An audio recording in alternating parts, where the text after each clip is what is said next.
Really fun to actually be on the field Yes. when it's coming down towards you Yeah. and taking pictures, and you have to move at the last second before you get crushed.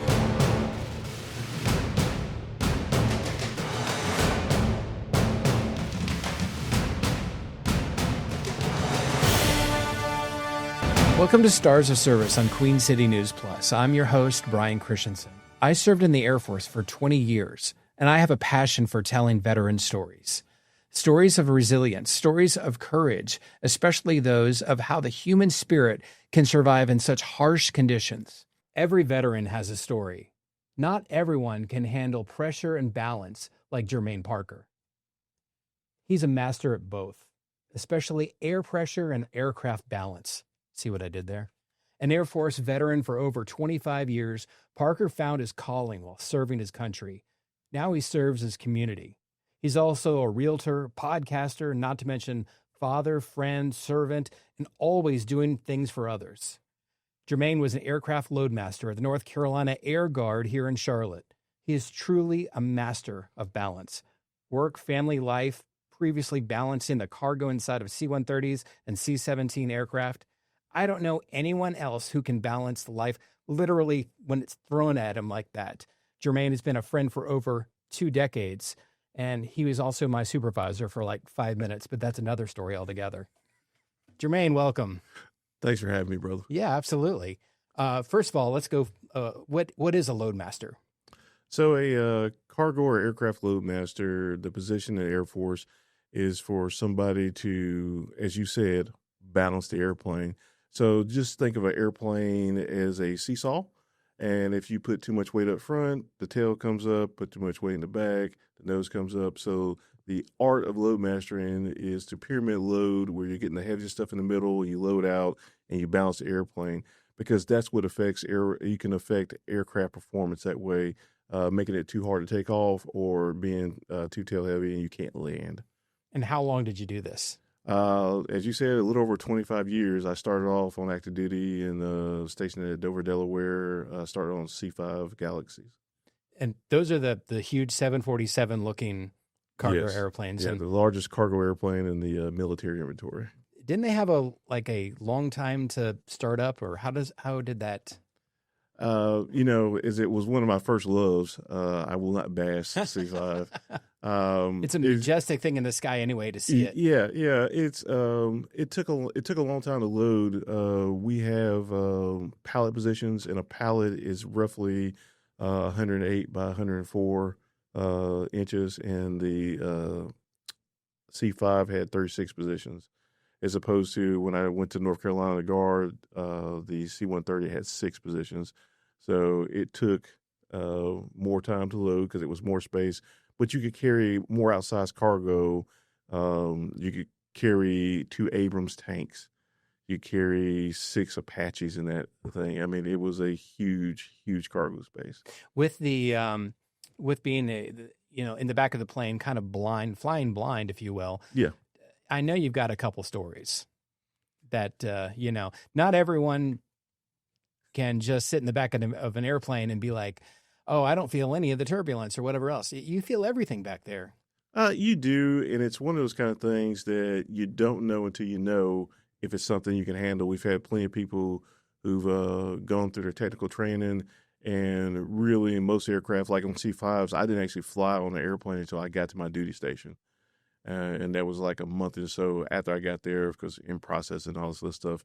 And so you don't know if altitude, and that was actually pretty it was a big airplane and moved like a 747, so it was more airliner travel. It was kind of slow, smooth takeoffs, smooth landings and stuff. We didn't do a lot of tactical stuff. It really wasn't until I got to C-130s where we started doing airdrop. And again, you don't know how you react at 20,000 feet in an open door until you get there. And then you figure out, oh, this may or may not be for me. Now, how many times did you get deployed? A lot. A lot. So I joined in 1997, and when I left active duty to come and join the Air Guard, it was April of 2001. And then obviously a couple months later, we had 9/11. And so very early on in my career, the Air Guard, or the reserve component changed Right. how we did business. And we were no longer just the guys on the side, the weekend warriors and stuff. We were full participants in the war effort. And because of that, we were thrown into the mix. And we were happy to be there. You train for things for so long, and to actually get to utilize Right. those Yeah. things you train for, that's what makes it worth it. I asked if you had any some stories. I'm sure Yeah. you've got a couple that just, are the first ones that come to mind. Stories in airplanes. I know, a totally boring subject and everything. I but know no one cares about these kind of things. No, I mean, I when I think back over the 25 years, Right. it's a lot of being in the back of an airplane. I had almost 6,000 flight hours when I left, and I don't know. I think about my very first trip overseas in a C5. I remember we were headed over to Germany, and the pilots actually brought me from the back to the front of the cockpit and stuff, and we were flying over, and they're just quizzing me and stuff, and like, how old are you? And I'm like, tell my age and stuff. When did you graduate from school? And I'm telling them that stuff, and they're like, man, I graduated from college, years earlier than that and stuff, and I was by far the youngest guy Right. on the airplane, and I remember snickering as a young guy about how old these guys are, and I'm probably 10 years older than those guys now. But so life has a way of humbling you. But no, It does. yeah, I think about we used to, especially when I was active duty on C5s and stuff, we did a lot of presidential moves. Being right there in Delaware, it was an easy hop to Andrews to pick up limousines or Secret Service or whatever the president needed. And so you would go in and grab all his gear and take it forward. So when he arrived, the limos were there and everything else. And I do remember the first time I carried the limos and stuff. And C5s are different because the cargo's at the bottom and then the passengers sit up top. And so Backwards. they sit backwards. So learn how to fly backwards is one of those things. And so the reason for that actually has good science to it. If you are in a crash or a rough landing and stuff, you're thrown backwards into your seat. They can't do it commercially because they can't convince people that that's a good reason, a good enough reason to switch the seats around and Right. stuff. No one wants to fly backwards. Or even less room, but that's another story. Yeah. So, but I remember them telling us, hey, because we would go down periodically during the flight and stuff and check on the cargo, make sure everything was still tied down and everything was still good and stuff. And I remember being in the Beast taking pictures, have a little photo shoot down there. I don't have those pictures because those 20 years ago, and those are on Polaroids and stuff like Right. that. I've lost those, and then getting reprimanded by Secret Service for. No, you can't do that. Yeah, you can't We'll do take that. We'll take that film too. Yeah, this is secret. Oh, well, no one's ever told me a secret before, so how would I know? When you were deployed and you were part of an air crew, and Yes. it was, so you got your 4 guys up front, you've got normally 2 loads in the back, right? Or is it Yes. more than that in that case? So on so every aircraft has its different, but for C-130, so there's a pilot, co-pilot, a flight engineer, a navigator, and then 2 loadmasters, or a crew of 6. And when you're deployed overseas, talk about that camaraderie, that sense of crewness that you have. Oh, that's your family. The thing about deployments, I always tell people, I said I've spent most of my life, or if not all my life, trying to do positive things, mainly because I was scared of my mother, and she told me she would do things to me if I wasn't a good boy. So whether it be fear or just innate goodness, I've always tried to walk that line, right? And being deployed is like going to jail because you're behind a fence, and it's I don't know if it's reverse Uno jail where the bad people are on the outside and the good people are on the inside, but anyway, you're behind a fence. So being a part of an air crew gives you the opportunity. Like, a lot of people get deployed and they never leave that deployed location, and it's like when we get deployed, we go everywhere. So like when we're deployed to Kuwait, yep, we are sleeping in Kuwait, but we are rocking and rolling in Iraq. Mhm. We are in Afghanistan. We are all over the Middle East, flying missions and stuff. And when you're deployed as a crew, and we call them hard crews because we don't change out unless there's some illness or something like that. But that's your family. We eat together, we watch movies together, we work out together. Um, and the pace of the flying basically is you fly your 18-hour day, you come back, you got 12 hours off, and then you're at it again. And so it's Groundhog Day over and over again with your family and stuff, and you get extremely close. Most of those guys that I was deployed with, I mean, you still keep in contact.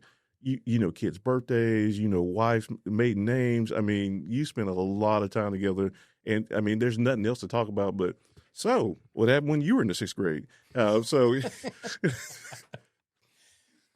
Wow. Well, for this, we'll just, right now you're my crew member. So we'll just, absolutely, this is our own little flight. But we're going to take a quick break and we'll be right back with Stars of Service. Welcome back to Stars of Service on Queen City News Plus. I'm Brian Christensen. I'm joined with Germaine Parker, former, actually retired loadmaster. By the way, and I'll just go ahead and address it. You were a senior master sergeant. yes. So what was the responsibility like? So for me, when I retired, I was actually the superintendent for the loadmaster section, and so we had 73 loadmasters in the section. So my job was basically to manage the full-time force, and then we set, or I say we, I say we because I try to work as a team. I'm not a dictator when it comes to leadership and stuff. Right. I believe real leadership is about having that conversation about what are we going to do because we're all involved in this and making sure that we are accomplishing our goals. But setting our goals for our training, our budget, our recruiting. Right. And I know you really well. And I know that you salute others. My favorite salute from you is this.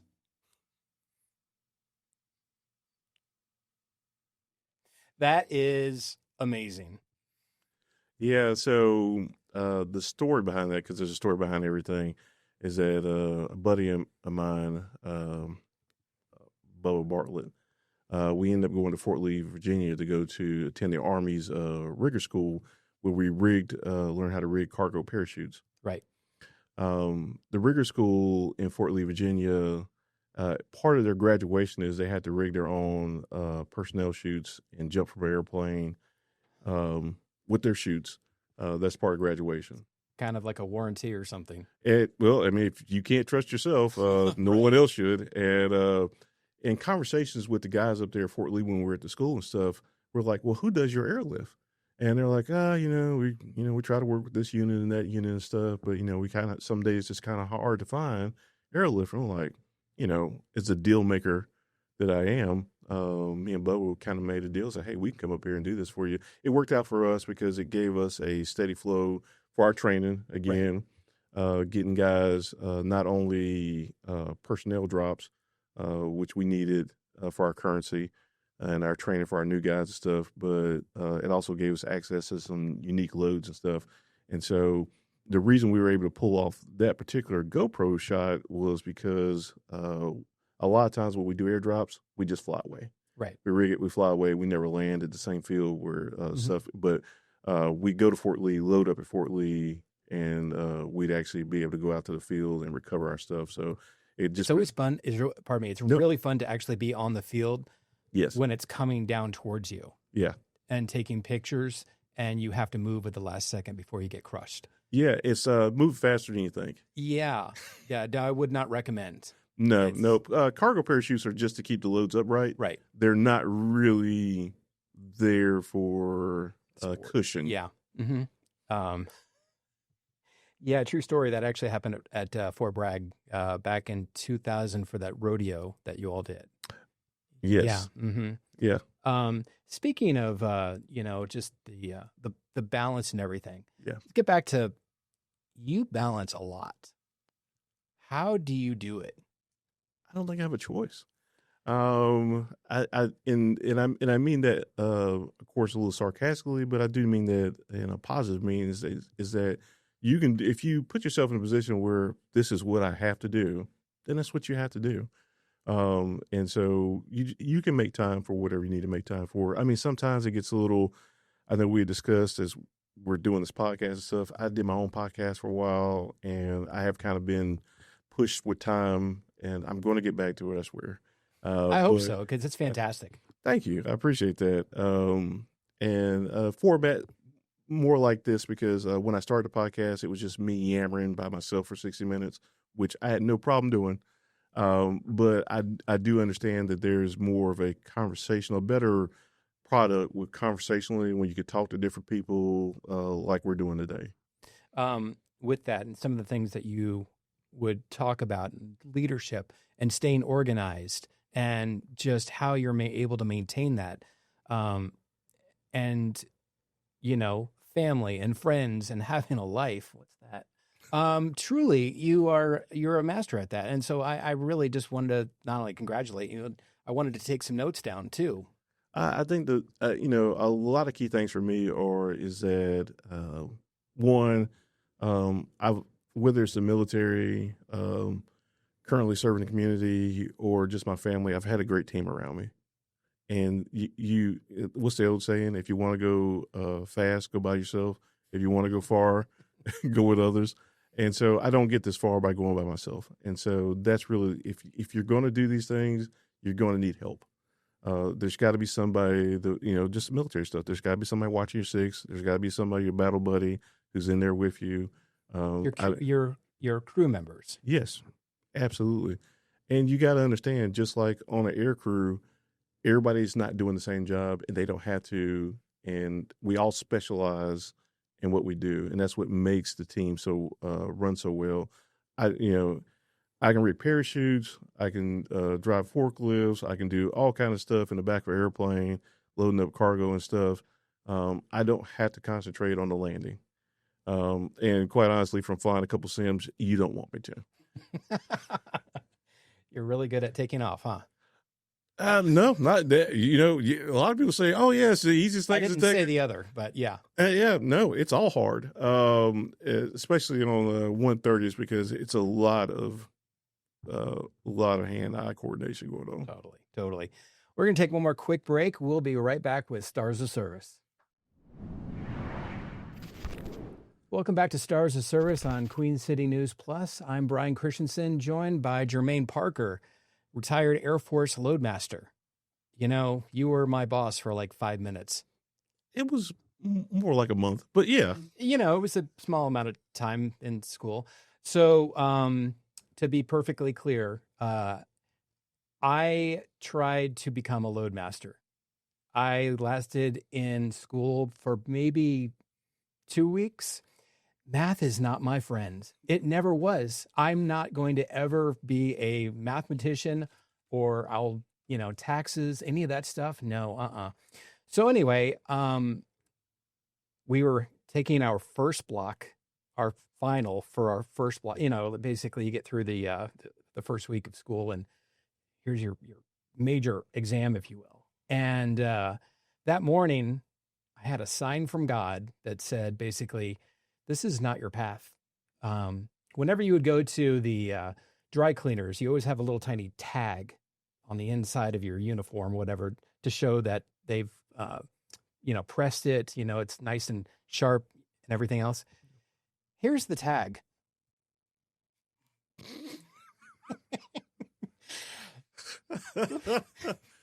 Not kidding. That was the tag on the dry cleaner thing, whatever, that basically, that was my sign. This is not your path. Gracefully bow out. And so anyway, a week later, I was back in Charlotte and apologizing to you and saying, you know what? I know that this wasn't my path, but I really wanted to try to, I was jealous of of your all's ability or the crew. The whole crew concept, how you all basically bond all the time on different trips and everything. And that's something, as a photographer, I'm working by myself. And except when I'm back in the shop and I get to talk with the guys, but you guys are always there next to each other, supporting each other. You have to rely on each other. was always jealous about that. But yeah, so that was my, week and a half of whatever. Well, you're probably too smart to be a loadmaster. And the reason we're in pairs is because we're dangerous by ourselves. We need a built-in support system. Mike Annis, Chief Annis, used to say if you put two loadmasters in a phone booth, and I know that no one knows what that is, with two bowling balls, they'll break one and lose the other. So, yeah. He's a great guy. He is a fantastic guy. Germaine, thank you so much for coming on today. Absolutely, brother. This has been fun. We'll have to do it again. Yes. Thank you so much for watching Stars of Service on Queen City News Plus.